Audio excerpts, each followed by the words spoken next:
పెంచలకోన అద్భుతమైన ప్రకృతి సౌందర్యం, ఆకట్టుకునే పర్వతాలు, పచ్చని అరణ్యాలు, చల్లని జలపాతాల మధ్యలో వెలిసిన ప్రాంతం భక్తులకు ఆధ్యాత్మిక శాంతిని, సందర్శకులకు సహజసిద్ధమైన సోయగాలను అందిస్తుంది శ్రీ లక్ష్మీనరసింహస్వామి ఆలయం.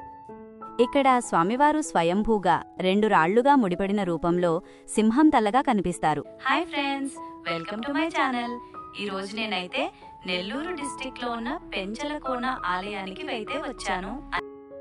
ఆంధ్రప్రదేశ్లోని నెల్లూరు డిస్ట్రిక్ట్ లోని రామాపురం మండలం పెంచలకోన అనే గ్రామంలో ఉంది. ఆలయానికి ట్రైన్ లో రావాలనుకునేవారు నియరెస్ట్ రైల్వే స్టేషన్ వచ్చేసి గూడూరు రైల్వే స్టేషన్.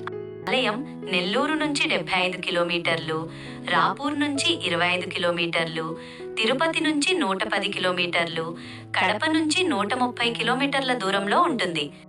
ఈ టెంపుల్ ఉదయం 6:30 నిమిషాలకు ఓపెన్ చేసి మధ్యాహ్నం 12:30 నిమిషాల వరకు ఉంచుతారు. తిరిగి మధ్యాహ్నం 3 గంటలకు ఓపెన్ చేసి సాయంత్రం 7:30 నిమిషాల వరకు ఈ ఆలయం తెరచి ఉంచే సమయాలివి. ఇప్పుడు ఈ ఆలయం యొక్క చరిత్ర తెలుసుకుందాం. మహావిష్ణువు కృతయుగంలో ప్రహ్లాదుని రక్షించడానికి హిరణ్యకశిపుణ్ణి సంహరించాడట.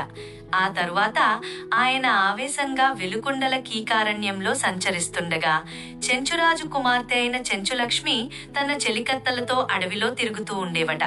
స్వామివారి భీకర రూపాన్ని చూసిన చెలికత్తలంతా భయపారిపోగా చెంచులక్ష్మి మాత్రం ధైర్యంగా అక్కడే నిలిచిందట.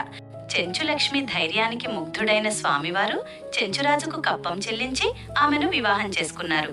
ఇక్కడే స్వామివారు అమ్మవారిని పెనవేసుకున్న కారణంగా, అంటే కౌగలించుకున్న కారణంగా శిలారూపంలో వెలిశారని పురాణ కథనం. ఆలయానికి మొదటిసారిగా వచ్చే భక్తులు శనివారం కాకుండా మిగతా రోజుల్లో వస్తే స్వామివారిని ఎక్కువ సమయం చూసే టైమింగ్ మీకు దొరుకుతుంది. అలా కాకుండా శనివారం రోజు వస్తే ఇక్కడ ఎక్కువ మంది భక్తులు శనివారం రోజు వస్తారు కాబట్టి మీరంతగా స్వామివారిని దర్శించుకోలేకపోవచ్చు. నరసింహస్వామి చెంచులక్ష్మిని వివాహం చేసుకున్నాడని తెలుసుకున్న ఆయన సతీ ఆదిలక్ష్మీదేవి ఆగ్రహించి స్వామివారికి అల్లంత దూరంలో ఏటి అవతల గట్టు వైపుకు వెళ్లిపోయినట్లు కథనం. దాంతో అమ్మవారికి అక్కడే గుడి కట్టారనేసి ఇక్కడి చరిత్ర.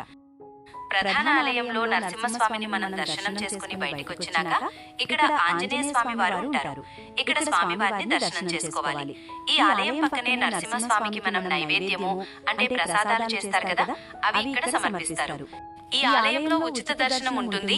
ఇంకా ఆలయం నుంచి మనం దర్శనం చేసుకుని బయటకు వచ్చినాక ఇక్కడ లడ్డు కౌంటర్లు కూడా ఉంటాయి.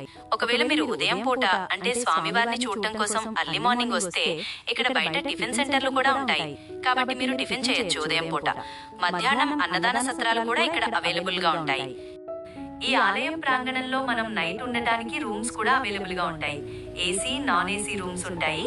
అవి కాకుండా సత్రాలు కూడా ఇక్కడ ఉంటాయి.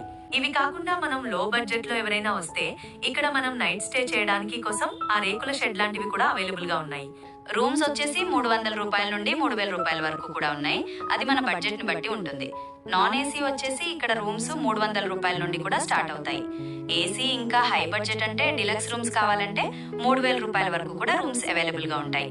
ఆన్లైన్ లో బుక్ చేసుకోవచ్చు, లేదంటే ఆఫ్లైన్ లో కూడా బుక్ చేసుకోవచ్చు. నేను శ్రీకాళహస్తి నుండి వెంకటగిరి, రాపోరు మీదుగా పెంచలకోన వచ్చాను బై రోడ్డు.